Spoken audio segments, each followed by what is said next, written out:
Okay, so in my previous video on the Arcana cards, I mentioned that the rerolls that you can find in them are particularly powerful on the second route, but that I didn't want to talk about that too much in that video because I didn't want to introduce spoilers. So I'm now making this second video to give you a bit of an idea as to how you can use your rerolls on the second route to try to give yourself the strongest possible start. Now, the goal that I'm going to set for myself in order to show you how powerful this potentially is to try to get the Aphrodite legendary in the first biome. This isn't something that I can necessarily force, but I can try to set myself up to maximize my chances, right? There is a chance that even if I do all of this correctly, right, even if I am able to get Aphrodite to show herself multiple times, I'm able to get all of her prerequisites, I might simply be unlucky and Aphrodite may not show me her legendary, but hopefully you'll be able to see me go through the process and you'll be able to see how I'm able to get her to show up multiple times. Now, before we begin, obvious spoiler warning, if you don't want to see the second route because you haven't unlocked it yet, this is your chance to sort of click off the video, and perhaps you can come back to it later once you have unlocked the second route to see more about it and learn about some of its more interesting kind of mechanics. I have equipped Aphrodite's keepsake, so we should see her in the first room, which is a nice start. And we do. So before I start, what I'm going to do is I'm going to go into my codex. I have gotten the Cauldron upgrade, which lets you mark a boon. And what this is going to do is it's going to show me whenever I take an Aphrodite boon, what prerequisites, which of the boons are prerequisites for the legendary. Now, if you haven't gotten this upgrade, then you're going to have to do this by hand, but it's really not a big deal, right? All you have to do is just open your codex every time you take an Aphrodite boon and make sure you're taking what's most beneficial to you. So we're going to take Aphrodite's attack. Of course, it's powerful, and we got it at a high rarity, so that's a good start for us. And we're just going to clear out this room.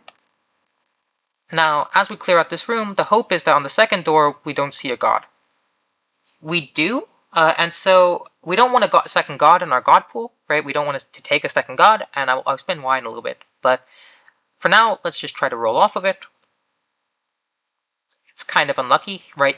You can get a god in the second room, of course, but you are also liable to get hammers or centaur hearts or things of that nature, or Selene hexes, right? And you can take those instead. So maybe that was a particularly unlucky start in a way, but that's kind of a good thing, right? Hopefully this will show that this is still a viable strategy, even if things don't go your way. So we're going to take the hammer. I'm just going to take Rapid Onslaught because it's the only thing that affects my attack. And now we get to see the city of Ephyra proper. Now, Ephyra is an interesting kind of biome, right? Unlike every other biome, Ephyra kind of has the central hub area that you see here, and then it has a lot of doors, right? And on each of those doors is a lot of gods, and this is what makes Ephyra manipulable. So there's two things that you should understand about how god rerolls work, right? How door rerolls work. The first is that the game doesn't want to show you the same reward on two different doors, right? It doesn't want to show you the same god on two different doors. In this case, in Ephyra, it kind of forces itself to. So as you can see, we have two Hestia doors on the top left here. But in general, when you're rerolling, it's going to try to show you a reward that isn't on a door that you can access, right? And so in this case, what does that mean? Well, it means that if we roll a door, the game doesn't want to show us Demeter or Poseidon or Hestia, because those are already on doors on the surface. The second thing is that the game has a bias to showing you gods which are not in your god pool. And what I mean by this is that, when you play a normal run of Hades 2, you can usually take only 4 gods. Now, there are ways to get around that, but in general, you only get 4 main gods, right? And the game wants you to fill that in, so it will try to show you new gods when it can. But once the game has enough doors available that it can show that you could theoretically fill in your god pool, so in this case, for example, we could take Hestia, Poseidon, and Demeter and fill in our god pool, now the game starts to default to trying to show you a god that is already in your pool, right? And so in particular, since we've only taken one god into our god pool, Aphrodite, we can try to get the game to show us Aphrodite repeatedly, because it doesn't want to show us any of these other gods, and because it's already primed to show us Aphrodite. This is why, by the way, we chose to roll off of Hestia, Poseidon, and Zeus previously. Okay, so let's clear out the Aphrodite door. right? Try to get the second requirement. Now, I do have a vow on, which is going to complicate this process. It's the vow that makes it so that when you pick a particular boon from a god, that it is going to make it harder for you. It's going to lock out the other boons that you haven't picked, right? Now, this doesn't actually change anything too much, but it makes the process slightly more complicated.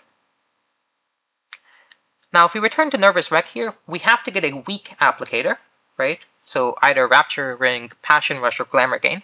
In particular, I want Glamour Gain. It's the easiest way to apply weak. But, you know, in a pinch, Rapture Ring or Passion Rush would work.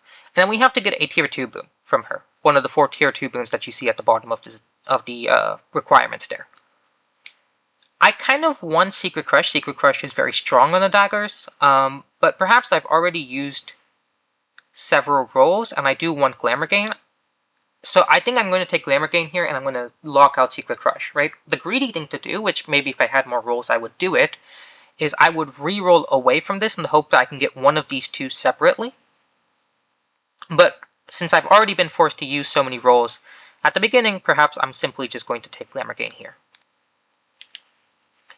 Now this, hopefully, is where the magic is going to happen, right? We now no longer have Aphrodite on any doors, so the game sees no reason not to give her to us. And we also have a lot of gods on the doors. Alright, so the game doesn't feel the need to show us a new god to fill in our god pool, so hopefully we're going to be able to reroll into Aphrodite. So I'm going to reroll the Hestia door because there are multiple of her. And we're going to take Aphrodite. Now one thing to recognize is that what I'm talking about here, right, having so many doors, having so many restrictions on who the doors can roll into, right, is it's something that's going to reduce itself over the course of the run, right? Or rather, it's as you complete the biome, those restrictions are going to loosen, right? Naturally, because you're simply just going to have less doors, right? And that's, wow, I'm getting hit by these. That's kind of crazy, right? That makes it a little bit harder for this to work over time, right? But it's still going to be possible. So, Sweet Surrender or Broken Resolve, both of these are good. Perhaps I already have quite a bit of damage, so I'm going to take Broken Resolve. Putting Sweet Surrender on my... Well, since I'm going for the Aphrodite Legendary, I suppose maybe Sweet Surrender was probably the right pick. Sweet Surrender is a good way of buffing your curses. But, you know, on the daggers in general, since I've already gotten such a big percentage boon on them, perhaps it's not the biggest deal to take another 20%. Okay, so now we've gotten 3 Aphrodite boons, and we've filled in the 3 prerequisites. And as you could have seen, right, we were able to roll into Aphrodite pretty consistently. So let's see if we can do it again. In this case, I'm going to roll away from Selene because she's not particularly useful for us. And we get Aphrodite again. And hopefully this means that, you know, you can start to see what's happening here, right? And hopefully, you know, it doesn't look like a fluke, right?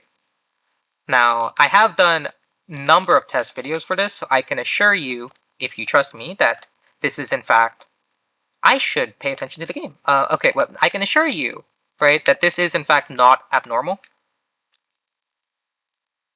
But regardless, you can try it out for yourself. It's not going to work every time just because the city has some potentially weird beginnings. But okay, let's see. So I'm going to just make sure first of all that I have filled in the requirements for the Aphrodite Legendary. I have, so let's throw a roll at it. Let's hope that Aphrodite doesn't mess with us again. And I guess now comes the question of, should I throw a second roll at this? Because I could throw a second roll to try to see it again, or I could use that roll to roll another door. I think I'm going to throw one more roll. We don't get it. And with that, let's try to roll some other doors to make it happen. I'm going to roll the double magic door because double magic isn't useful for us. And we get Aphrodite again. So we've already gotten at least a couple of chances. I guess specifically 3 chances at the legendary. Hopefully we can get more. I would like to end this video by getting a legendary, just because it would be a nice capstone, but perhaps that is not always going to happen. Okay, Wispy Wiles is not a bad thing here. Sure, let's do Wispy Wiles, and then let's try to roll into Aphrodite one more time.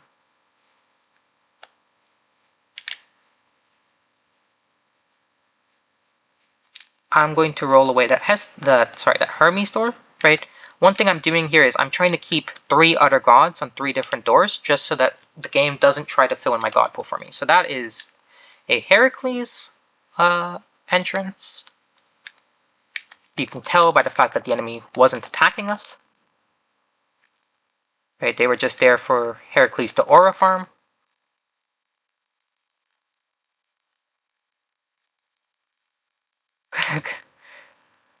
The daggers are, well, perhaps I will make an actual video on them. I do want to make guide videos on at least some of the weapons. The daggers aren't a particularly strong one, although I would say that they are generally fun. And they reward good fundamentals, which you can tell I don't have. Now, okay, we have finished the room. Come on, Afro. Okay, we don't get it. Now, we are out of rolls. I need to talk to Heracles, apparently. I don't really need to read this. He's probably just hating on Mel because he's Mel's biggest hater, and we can leave. Alright, one more door. I'm going to simply just take Medea. We're going to finish the thing. If you don't end up seeing what you want, there is one last chance in the city, which is the shop at the end of it, right? So perhaps, if we're lucky, Aphrodite is going to show herself in the shop. None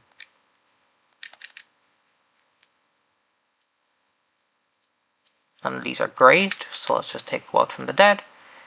And I can end this video on a happy note. If not, I will probably describe some use cases for this, some strengths and weaknesses, and then I'll end it there.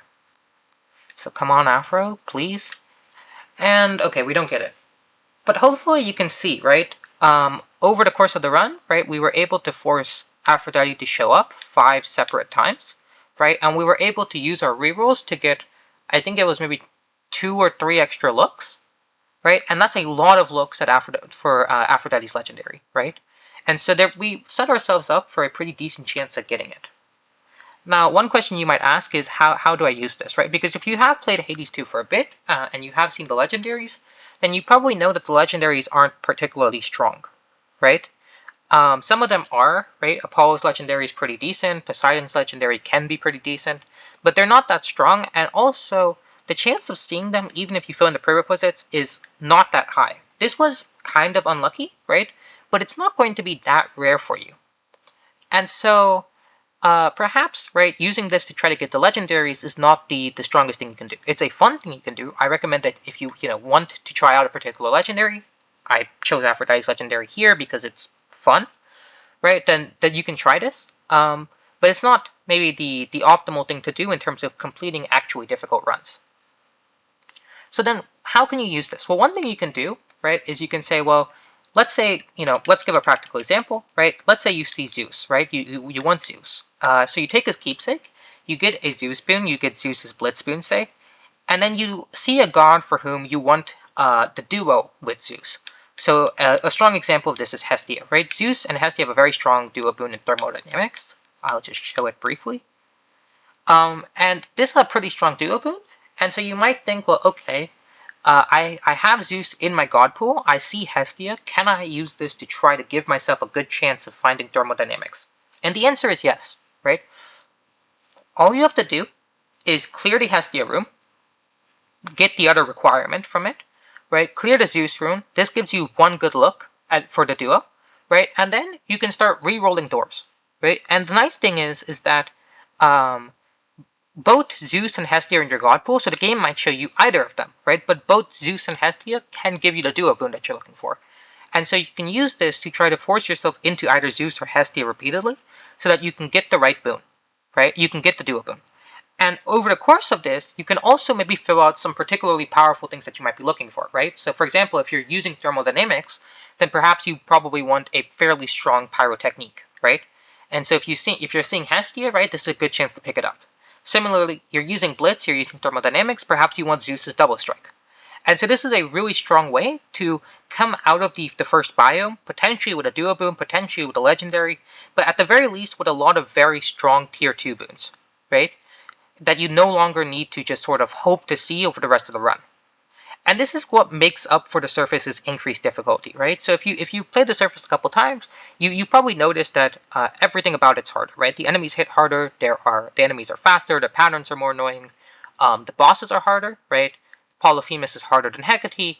The second biome's boss is harder than... I don't think this is a spoiler, so I'm going to just say it, right? The second boss of the surface is stronger than Scylla and the Sirens, right? And so on. And this completes until the kind of the end, right? The only exception being that once you actually put on the Vow of Rivals, once you start doing the alternate difficulty fights, the harder fights, perhaps the surface catches up to the underworld catches up to the surface in terms of difficulty. But before then, right, at the beginning of your journey, the surface is a harder challenge, and you can make up for that by using your rerolls to get a bunch of really powerful boons to essentially finish your the core of your build in the first biome itself. Alright, so I think that's a good place to leave it. So thank you for watching. If you liked the video, please like, comment, and subscribe, and I will see you guys next time.